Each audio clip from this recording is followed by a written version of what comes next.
आपल्यासोबत बोलण्यासाठी शिवसेनेचे आमदार संजय शिरसाट आहेत, तर दुसऱ्या बाजूला ठाकरे गटाचे आमदार सुनील प्रभू सर आहेत. माझा पहिला प्रश्न सुनील प्रभू सर तुम्हाला असेल की आज फोटो सेशन वगैरे झालं, पायऱ्यांवरती सर्व आमदारांनी फोटो सेशन केलं, मात्र यामध्ये आदित्य ठाकरे नव्हते. नाही, आदित्य ठाकरे काल मुंबईला एका कार्यक्रमाच्या निमित्तानं पक्षाच्या गेले होते आणि ते आज मुंबईत परत येणार होते. त्यांचं जे विमान होतं ते कदाचित उशिरा आल्यामुळे ते पोचू शकले नसतील, पण आता ते सभागृहामध्ये आहेत आणि सभागृहामध्ये जे कामकाज होते त्याच्यामध्ये सहभागी झालेले. काय वाटतं सर, सगळे आमदार जेव्हा शेवटचं अधिवेशन असतं तेव्हा एकत्र येऊन फोटो काढतात, मात्र आदित्य ठाकरे नसते, कुठेतरी आतला वाद बाहेरही दिसतोय? नाही, आज जे काय फोटो सेशन झालं त्या फोटो सेशनमध्ये सर्व आमदार गेल्या 5 वर्षामध्ये त्यांनी केलेले काम, म्हणजे बरोबर केलेली कामं, माझे सहकारी, माझ्याबरोबर असलेले आमदार, मुख्यमंत्री कोण होतं, उपमुख्यमंत्री कोण होतं, यांच्या सर्वांचा एक कॉमन फोटो, मग पक्षपात वगैरे नाही, परंतु ते सर्वजण एकत्रित असला तो फोटो असावा हे ऐतिहासिक ठेवा आहे, म्हणून तो आजचं एक फोटो सेशन असतं. परंतु आज एक मला थोडंसं वाईट वाटलं की आदित्य या सभागृहात असताना, तिथं असतानासुद्धा फोटो सेशनमध्ये मग आता त्यांना उभं राहावं लागलं असेल, कदाचित असताना ते बरोबर योग्य वाटत नसेल म्हणून ते फोटो सेशनमध्ये उभं न राहता गेलेत. परंतु हा फोटो नंतर आयुष्यात नंतर काढता येणार नाही एवढं मात्र निश्चित आहे. एक सर्वे समोर होतोय, येणाऱ्या लोकसभा निवडणुकीमध्ये महायुतीला 27 ते 28 जागा मिळतील, तर महाविकास आघाडीला 17 ते 18 जागा मिळतील. कसं पाहता या सर्वेकडे? नाही, हे सर्वे वगैरे सब झूट आहे. तुम्ही असे सर्वे पाहतात ना, मध्य प्रदेशचा सर्वे, छत्तीसगडचा सर्वे, हे राजस्थानचा सर्वे, हे सगळं सर्वेचे तुम्ही निकालावर जाऊ नका. प्रॅक्टिकलमध्ये शिवसेना भाजप एवढी मजबूतीने या ठिकाणी आहे. आम्ही 45+ जो काही टार्गेट केलेला आहे तो टार्गेट आम्ही निश्चित पार काढणार आहोत. म्हणून या सर्वेवर आम्ही अवलंबून नाही तर ग्राउंड लेवलवर आम्ही काम करतोय. पेन्शन संदर्भात काल बैठक झाली, मात्र आज पुन्हा एकदा पेन्शन संदर्भात जे कामगार आहेत ते संपावरती गेलेले आहेत. कुठेतरी सरकारचं अपयश यामागे दिसून येत आहे का? सरकारचं अपयश नाही आहे. मी तर काय माहिती आहे का, मागणी पण तेवढी केली पाहिजे की जी सरकारला पेलवेल अशी. उद्या अशी मागणी जर करत बसलं तर उद्या सरकार हे चालणारच नाही. सर्वसामान्यांचे प्रश्न तर बाजूलाच राहतील. कारण नाना पटोले असं म्हणतात की या सरकारने जनतेला वाऱ्यावर सोडलं. काय मग पेन्शन दिल्यानंतर मग जनता खुश राहील? म्हणजे सर्वसामान्यांचं काम करायचं नाहीत? महाराष्ट्राच्या तिजोरीवर जो काही भर पडणार आहे त्याची सुद्धा आपण काळजी केली पाहिजे का नाही?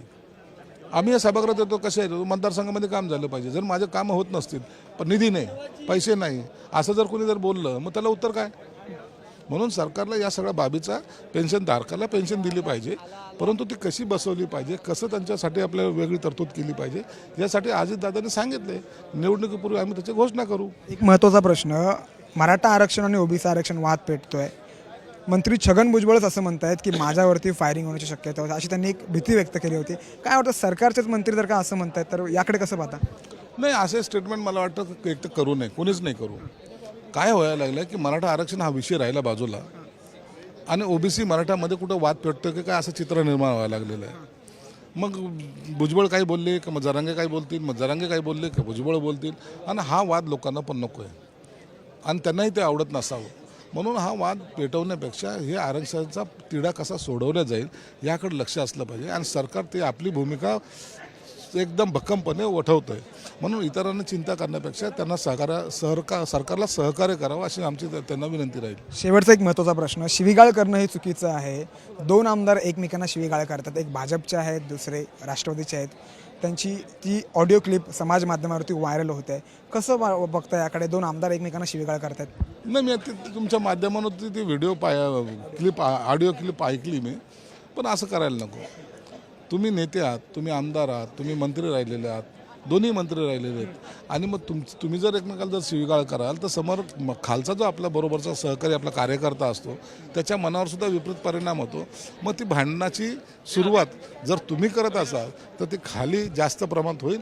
म्हणून जो लोकप्रतिनिधी असतो त्यांनी यापासून थोडंसं दूर राहिलं पाहिजे, जेणेकरून आपली प्रतिमा, आपल्या नेत्याची प्रतिमा किंवा स्वतःची प्रतिमा ही समाजामध्ये चांगली गेली तर कार्यकर्त्याला सुद्धा थोडा अभिमान वाटला पाहिजे. काल निवडणूक आयोगाला हायकोर्टाने झापलं, त्यानंतर आता कुठेतरी भाजपने पुणे पोटनिवडणुकीसाठी कंबर कसलेले आहे. शिवसेनेची यामध्ये भूमिका काय असणार आहे पोटनिवडणुकीसंदर्भात? नाही, ते भाजपने हायकोर्टाने निवडणूक आयोगाला बोललेलं आहे आणि तो निवडणूक आयोगाचा अधिकार आहे. जर आम्ही निवडणूक आयोगाला मागणी केली असती तर कदाचित ह्यांचा दबाव आहे असं म्हणलं असतं. परंतु आता निवडणूक आयोग मला वाटतं लवकर तारीख जाहीर करेल आणि शिवसेना भाजप म्हणून आम्ही ती जागा लढू आणि ती जिंकणार आहोत. आघाडी आता ही आघाडी राहिलेली नाही, त्यांच्यामध्ये फार आता वेगवेगळे भाग आता तुम्हाला पाहायला मिळतील. ते एकटे चलो रे त्यांची भूमिका असणार आहे आणि आम्ही शिवसेना भाजप म्हणून लढणार आहोत. खूप खूप धन्यवाद साम टूशी बातचीत केल्याबद्दल. कॅमेरामॅन अवरिंद रावरानेसह मी सूरज मसूरकर, साम TV नागपूर.